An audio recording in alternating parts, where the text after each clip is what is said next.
Every morning, millions of people descend into the same underworld. The station, the platform, the fluorescent light, the smell of metal, old air, coffee carried in paper cups, the soft chaos of shoes, announcements, opening doors, closing doors, faces lit by screens, bodies packed together in a shared movement no one calls meaningful. The public transit commute does not look like a place where wisdom survives. It looks like repetition, like exhaustion, like surrender disguised as routine. And yet, hidden inside this ordinary ritual, there is something older than the city and quieter than the machine. There is a form of resilience here that the modern world rarely notices. Not the loud resilience of triumph, not the dramatic resilience of reinvention, not the kind that makes for quotes, captions, or cinematic speeches. A smaller kind, the resilience of showing up, the resilience of carrying yourself through a system you did not design, the resilience of staying inwardly intact while moving through a world built to fragment your attention, compress your time, and drain your spirit before the day has even begun. There is something almost stoic in the public transit commute, not because it is beautiful, often it is not. Not because it is liberating, often it feels like the opposite, but because it places the individual inside a daily encounter with one of the oldest philosophical problems of all. How do you preserve inner order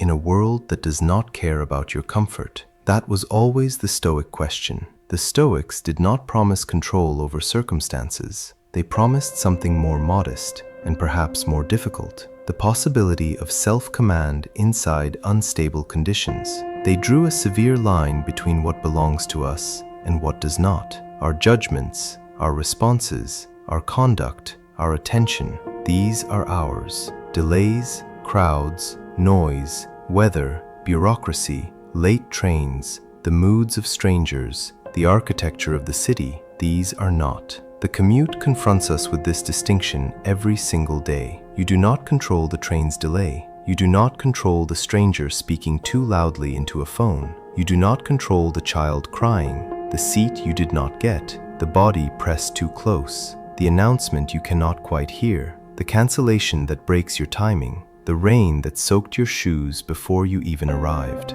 You do not control the fact that modern life often begins with friction, and yet you must proceed. This is what makes the commute philosophically interesting, not because it is profound on the surface, but because it is a daily arena of constraint. It is where the modern person rehearses endurance. Most suffering in contemporary life does not arrive in the form of catastrophe. It arrives in doses too small to be dignified as tragedy, but too constant to be dismissed as nothing. It comes as low-grade irritation, ambient pressure, mild humiliation, invisible exhaustion. The commute is one of the purest expressions of this. No single train ride destroys a person, but 10 years of silent compression can alter the shape of a soul. That is the quiet danger of routine. It is not spectacular enough to alarm you. It simply keeps happening until the spirit begins to bend around it. And this is exactly why the commute matters. Because what you repeatedly endure, you become in relation to. You become bitter toward it, or numb within it, or dependent on distraction to survive it, or strangely disciplined by it. Some people step into the transit system and immediately leave themselves behind. They surrender the hour to resentment. They scroll because silence feels empty. They consume fragments because fragments match the inner condition the system produces. They do not travel, they anesthetize. The train becomes not a passage through the city, but a holding chamber for unfinished emotions. This is understandable. The modern commute invites psychic dissociation. It offers the perfect conditions for self-avoidance. Noise without meaning, motion without agency, time without ownership. You are moving, but not freely, waiting, but not resting, surrounded, but not connected. Public transit often feels like a concentrated version of modern life itself, collective, mechanical, efficient,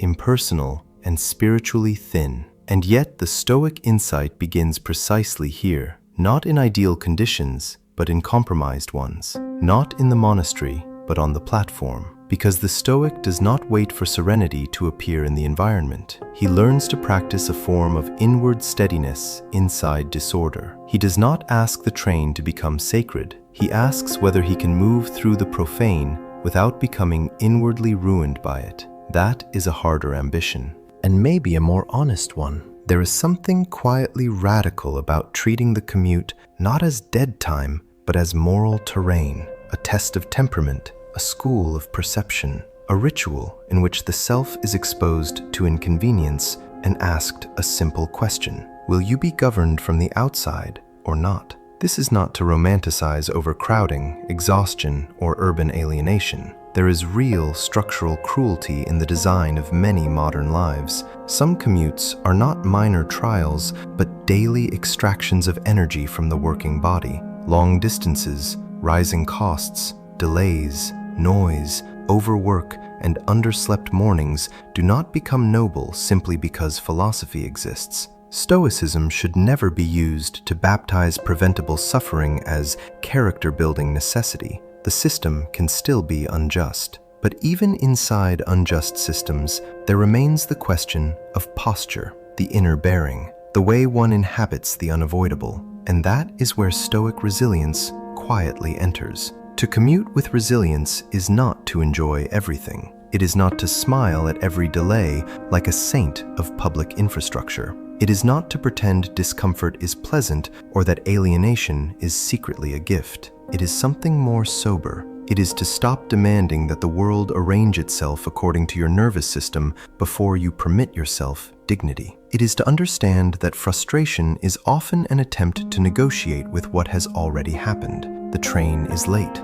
the doors are crowded, the seat is gone, the morning is imperfect. Now what? This now what is the birthplace of character. For the Stoics, life was not primarily a search for pleasant feelings. It was an exercise in right relation to fate, to discomfort, to other people, to one's own mind. In that sense, the commute is not merely transit. It is a repeated meeting with fate in miniature. Each morning, the city tells you in 100 small ways that you are not sovereign here. And each morning, you must decide whether this fact will humiliate you or instruct you. There is a quiet dignity in the commuter who learns the difference between pressure and panic, who lets the crowd be crowded without making it metaphysical, who accepts delay without turning it into a personal insult, who feels irritation arise and does not instantly become its servant, who sits or stands or sways with the train and does not need every moment to flatter his preferences.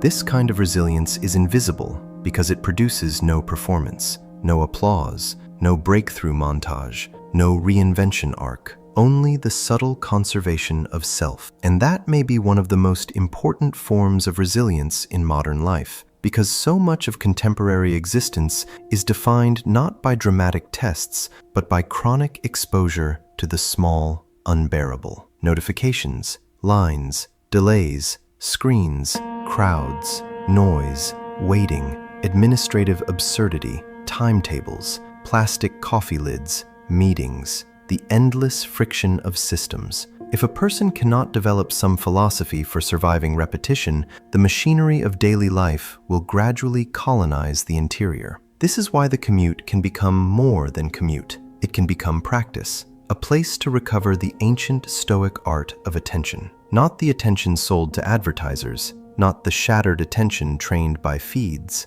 but intentional attention, the ability to decide what deserves entry into the mind. On the train, this might mean something as small as watching the breath instead of checking the phone again. It might mean looking up, noticing the morning light on the windows of an office building, seeing the tired face of another commuter and recognizing a shared burden rather than an obstacle. Feeling the train slow into a station without filling the silence with digital noise. Relearning how to inhabit a pause without fleeing from it. The modern commuter is almost never alone with his own mind. He is either externally interrupted or self-interrupting. The phone has become the emotional prosthetic of the commute, relief from boredom, shield from contact, anesthesia for waiting. And of course, sometimes it serves a purpose, but often it simply deepens the fragmentation already imposed by the day. A A commute spent feeding the nervous system more stimulation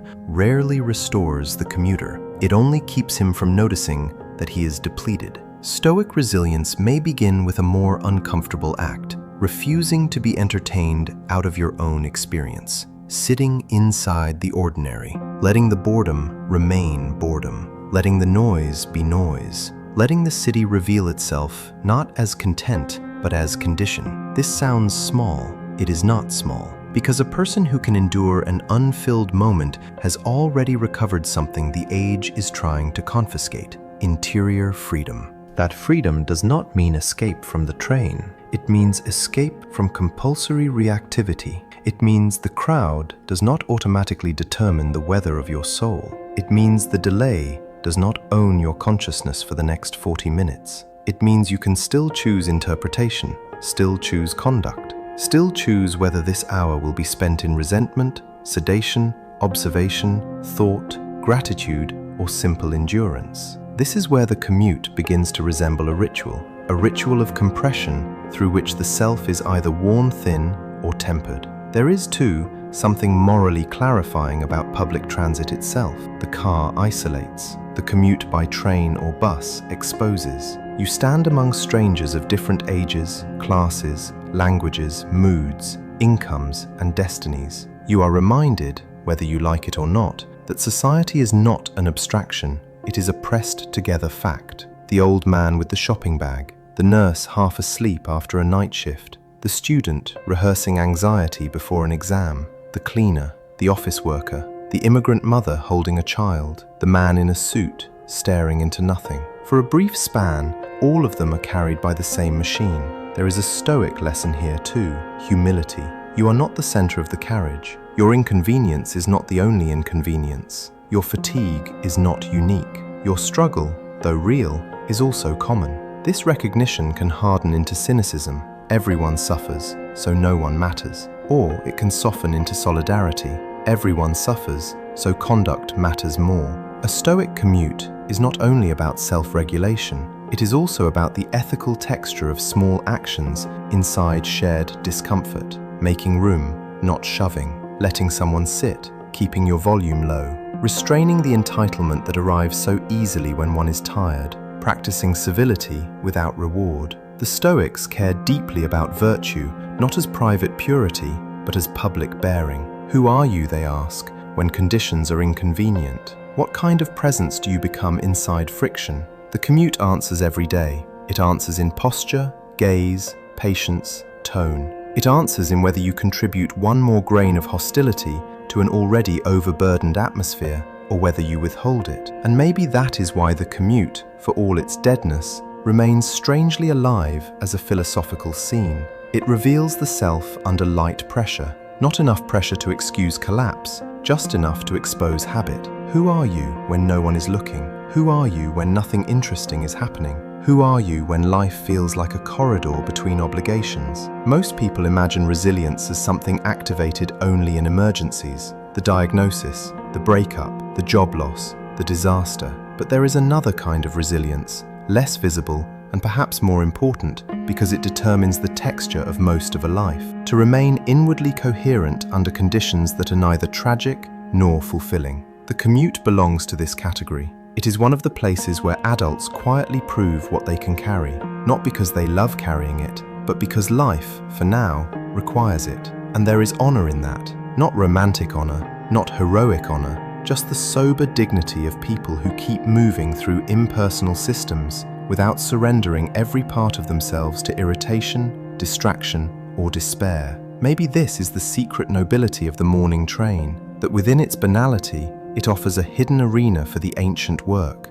to govern the self, to accept what arrives, to endure what must be endured without theatrics, to preserve attention in a culture of capture, to practice calm without illusion, to remember that dignity is portable, even here, especially here, because if philosophy cannot survive the commute, it has probably become decoration. Real philosophy should be able to sit on a plastic seat beneath fluorescent lights, wearing yesterday's fatigue, listening to the doors close, and still whisper something useful to the soul.